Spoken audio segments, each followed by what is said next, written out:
안녕하세요. 김태훈의 현명한 투자자 방송 시작하겠습니다. 오늘은 샤피론이라는 회사에 대해서 말씀을 드리겠는데요. 앞에도 여러 번 방송을 해드렸듯이 이 샤피론이라는 회사는 염증 치료제를 기반으로 해서 항체 치료제나 여러 가지 이제 신약을 개발하는 회사입니다.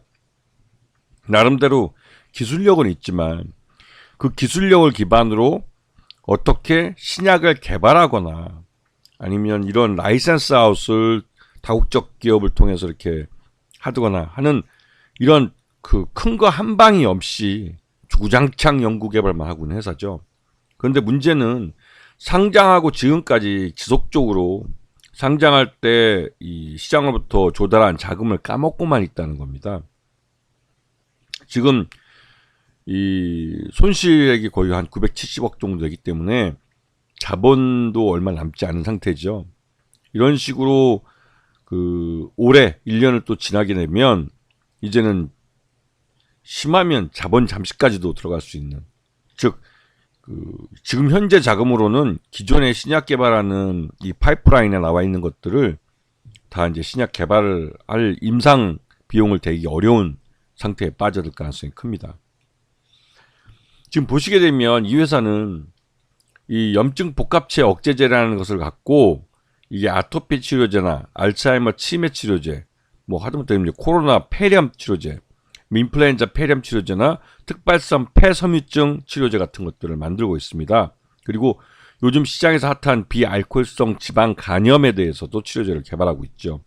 이 부분은 뭐 동국지역과 공동 연구를 협약을 맺었다고 하는데 실제적으로 돈이 들어오진 않습니다. 그러니까 문제가 되는 거죠. 왜냐면 여기에 들어가는 임상 비용이나 이런 것들 독자적으로 자기의 이제 연구 결과물이나 이런 걸 갖고 시장을 통해 조달을 해야 되는데 시장 참여자들이 옛날처럼 이렇게 바보가 아니에요. 예전에 이제 그 여러 바이오 1세대 업체들한테 당해본 투자자들이기 때문에 그냥 무슨 논문 하나 발표한다, 뭐 어디 학회 나간다 이런 것만 갖고 투자금을 덜컥 놓지는 않죠. 왜냐면 이 코로나 시기를 거치면서 일반 투자가들이 너무 많은 것들을 알아냈습니다. 특히나 신약 개발하는 한 10년 정도, 뭐 10년 그 이상이 걸린다라고 하는 게 일반적으로 알려있던 사실이었지만 코로나를 거치면서 단 1년 만에 백신과 치료제를 개발해내는 것을 보면서 현대 의학 기술이 굉장히 발전해 있고 신약이나 이런 걸 개발할 때 그 기간이 상당히 줄어들 수 있구나라는 걸 알게 된 겁니다. 그런데도 불구하고 이 연구를 하는 사람들은 그 대부분 뭐 한 10년 이상 걸린다는 말을 하죠. 그거 그 코로나 치료제나 백신을 보면 거짓말이라는 게 금세 들통이 나는 겁니다. 어디나 돈이 투자되면 단기간 내에 이제는 결과물을 내놓을 수 있는 시대가 된 겁니다. 바이오도 마찬가지죠. 이미 인공지능이나 이런 걸 통해서 신약 후보 물질들을 찾아내는데 상당히 기간을 단축할 뿐만 아니라 임상에 있어서 또 임상 데이터들을 정리하고 또 필요한 데이터를 뽑아내는 데 있어서 굉장히 시간이 짧아졌습니다. 그래서 물리적으로 임상 환자들을 대할 때 그 대에서 어떠한 데이터를 기본적인 로우 데이터를 뽑는 데는 시간이 좀 걸릴지 몰라도 그 로우 데이터를 갖고 정리를 해서 의미 있는 데이터로 만들어내는 데는 그렇게 많은 시간이 걸리지 않지요. 그렇기 때문에 신약 개발에 굉장히 짧은 시간이 걸립니다. 근데 이걸 못 해내면 그때부터는 이제 색안경을 끼고 봐야 되는 거죠. 지금 보시게 되면 이 샤페론 같은 경우는 중간에 라이센스 아웃을 한 경우가 있습니다. 지금 그 누세린 같은 경우는 이것도 이제 국내 제약사에 이제 라이센스 아웃을 해본 적이 있고 또 경구용 누세피닌 같은 경우는 경구용으로 사용되는 것도 기술 이전을 하려고 해본 적이 있습니다. 하지만 이것들 내용을 보면 브릿지바이오 테라피틱스는 미국에 있는 자회사입니다. 자회사에게 라이센스 아웃한 거기 때문에 이거를 갖고 꼭 그 보기는 어렵죠. 그리고 이 누세린 같은 경우는 국정약품이라는 국내 제약사에 뺐지만 이것도 계약금으로 한 10억 정도밖에 받은 게 없어요. 그리고 브릿지바이오 테라피틱스에 넘겨준 것도 지금 뭐 그 이게 이제 마일스톤 개념으로 앞으로 300억 원이 더 들어올 수 있다고 그러지만 실제적으로는 계약금 20억밖에 받은 게 없죠. 그리고 여기는 이 경구용 뉴세핀 같은 경우는 전임상 단계입니다. 아직 임상도 못 들어간 거기 때문에 이 가치를 높게 받기는 어려운 측면이 있죠. 그래서 실제로 연구 기반의 회사들이 돈을 벌 수 있는 건 라이센스 아웃인데 이 샤페론 같은 경우는 이 일부 라이센스 아웃을 하긴 했지만 그 라이센스 아웃이 그렇게 의미 있는 기업의 계속 기업 가치를 가질 만한 그런 내용은 못 되는 수준입니다. 그리고 지금 현재 올해 작년 2023년 3분기까지 매출도 형편없죠. 물론 그러니까 매출이란 게 있기 어려운 사업 구조를 갖고 있는 회사입니다. 왜냐하면 연구 개발하는 회사이기 때문에 꾸준히 라이센스 아웃을 하거나 해서 자신들이 연구하는 것들이 가치가 있다는 걸 증명을 해야 되는데 작년 같은 경우는 전혀 그러질 못했죠. 그래서 매출액이 2억 1,500인데 영업 손실이 132억이 발생하고 단기 순손실이 123억이 발생했어요. 이거면 이 정도 숫자면 계속 기업 가치 없는 겁니다. 말 그대로 이 공모에서 공모 자금을 갖고 들어온 그 받은 돈 갖고 까먹으면서 버티고 있는 거예요.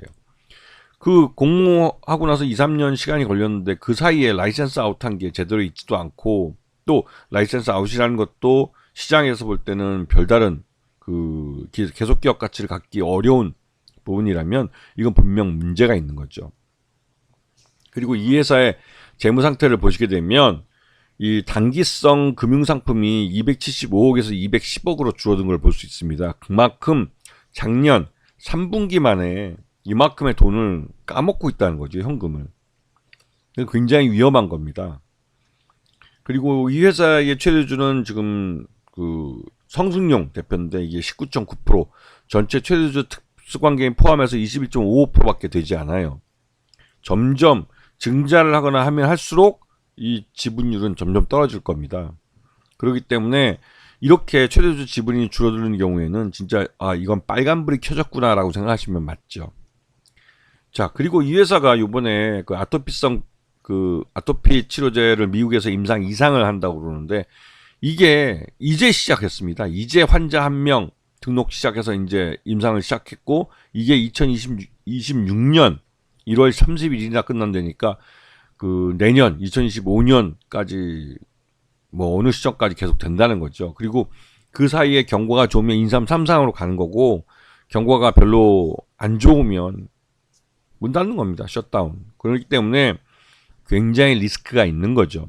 물론 국내에서 한 이 임상 2상에 대해서는 나름대로 의미 있는 데이터를 얻었어요. 그런데 다인종, 미국이라는 그 인종의 용광로인 미국에서 과연 어떠한 숫자가 나올지 시장에서는 굉장히 궁금해하고 있는 거죠. 그래서 아직까지는 가능성도 있고 리스크도 있는 상태입니다.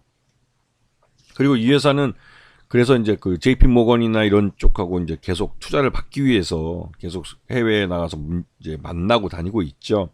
뭐 작년 같으면 해도 바이오 인베스터 포럼이라고 바이오 유럽 같은 데더라고. 이번에는 미국 암 연구학회 같은 데서 이제 발표를 하고 하면서 자신들의 연구 성과에 대해서 나름대로 어필을 하려고 많이 노력을 하고 있습니다. 하지만 아직까지는 다국적 제약사 어디도 이 샤페론의 이 연구 성과에 대해서 인정해주고 라이센스 인을 해가겠다고 나서는 데가 없다는 거죠. 그래서 주가도 상장한 이후에 계속 우하향하는 차트를 그리고 있습니다. 이 정도까지 내려가면 유상증자를 하려고 해도 주주들한테 면목이 없어서 못하죠. 그렇기 때문에 무상증자를 하는 겁니다. 무상증자를 주면서 무상증자를 줄 테니 유상증자에 참여해라. 그래서 유상증자를 먼저 하고 무상증자를 그 뒤에 배치해 놓죠. 그렇게 해서 이제 자금을 좀 시장에서 조달을 하면 그나마 다행이고, 이 무상증자는 그나마 지금 회사 내에 남아있는 그 예전 그 자본금 잉여가 있습니다. 잉여 자본금이 있어서 그런 부분을 무상증자로 주는 건 현금이 유출되는 거 없이 주식을 주는 거기 때문에 그나마도 그 뭐 나쁠 건 없죠. 하지만 이미 주가도 많이 흘러내린 상태에서 주식수가 더 늘어난다는 건 좀 부담이 되긴 합니다. 이럴 경우에는 확실한 라이센스 아웃이나 그 글로벌 뭐 블록버스터급 신약으로 갈 만한 어떤 아이템이 있을 때 그 아이템이 뭐 아토피 치료제처럼 미국 임상 2상이 이제 시작이지만 나름대로 뭐 중간평가 결과를 조기에 내놓는다든가 그런 모멘텀이 있을 때나 시장에서 먹히는 거예요. 이게 무상증자는 당장 주주들이 돈 뭔가 무상으로 주식을 받기 때문에 좋은 것처럼 보이지만 주식수가 그만큼 늘어나고 또 이거는 이 무상증자 주식은 곧바로 시장에서 매도할 수 있습니다. 최대주주하고 특수관계인을 빼고 나머지 일반주들은 곧바로 그냥 시장에 때려버릴 수 있기 때문에 두고두고 주가의 발목을 잡을 수도 있죠. 그래서 지금 3,000원대 주가가 1,000원대까지 흘러내릴 수도 있는 겁니다. 왜냐하면 아토피 치료제나 코로나19 폐렴 치료제 같은 경우를 임상 자금을 마련하려면 상당한 자금을 시장에서 지금 조달해 가야 되는데, 그러기 위해서는 주가를 어느 정도 좀 끌어올린 다음에 유상증자를 해야 돼요. 지금 현재 주가에서 유상증자를 하면 이거 올 연말쯤 되면 아마 주가는 1,000원 정도에 가 있을 겁니다. 그만큼 주식수가 많이 늘어나고 돈이 들어올 데가 없기 때문에 그렇죠. 바이오주에 투자할 때는 그 바이오주의 연구 성과물에 대해서 시장에서 어떻게 평가하는지, 즉 라이센스 아웃을 다른 다국적 제약사나 국내 대형 그 제약사, 즉 객관적으로 그 연구 성과를 평가하고 가치를 매길 수 있는 그런 그 외부 그 그 제약사나 다국적 제약사 같은 데서 평가받은 그런 경우를 보셔야 됩니다. 단순히 뭐 회사가 미국의 어떤 학회에 간다, 아니면 무슨 뭐 임상을 들어간다, 그거는 다 자체 자금으로 다 할 수 있는 거예요. 돈 쓰면서 하는 거죠. 돈 쓰면서 하는 건 마음대로 할 수 있습니다. 그 예전에 그 바이오 신약 개발 1세대, 우리가 이제 바이오메드, 나중에는 헬릭스미스라는 이름으로 거의 뭐 상패들 지금 경영권도 막 바뀌어서 아주 시끄러운 회사인데, 그런 회사들 같은 경우 10년 동안 시장에서 수조 원을 받아갔어요. 하지만 연구 성과물이라고 임상 3상에서 실패했다는 결과물을 내놨습니다. 물론 말은 그렇게 하죠. 연구하다 보면 이게 자연과학이기 때문에 실패할 수도 있다. 하지만 실패할 수 있다와 10년 동안 실패할 수도 있는 걸 갖고 10년 동안 시장에서 수조 원의 돈을 받아간 건, 투자자로부터 받아간 건, 이건 사기라는 생각이 듭니다. 왜? 우리 같은 일반 투자자들은 그 기술에 대해서 객관적으로 평가하기 굉장히 어려워요. 물론 그 바이오 의학 박사 학위를 갖고 있는 사람들도 남이 연구하는 것에 대해서는 그거를 객관적으로 평가하기 굉장히 어렵지만, 제약사나 이런 쪽은 그 바이오 신약 개발하는 연구 아이템에 대해서 어떻게 상업화하고 시장에서 제약을 해서 팔 수 있고 얼마만큼의 그 시장 가치를 갖고 있는지를 나름대로 해본 경험이 있는 친구들이에요. 그래서 그런 쪽에서 라이센스 아웃을 해갈 경우에는 그런 나름대로 뭐 신뢰가 있는 것이죠. 그래서 이런 부분을 잘 보셔야 되고, 이런 중소 바이오 신약 개발사들이 무슨 학회에 간다 뭐 한다, 이거는 말 그대로 주주들 돈을 쓰겠다는 겁니다. 그냥 그리고 나서 뭐 결과를 못 내놓으면 그 말 그대로 그게 흥청망청 쓴 꼴이 되는 거죠.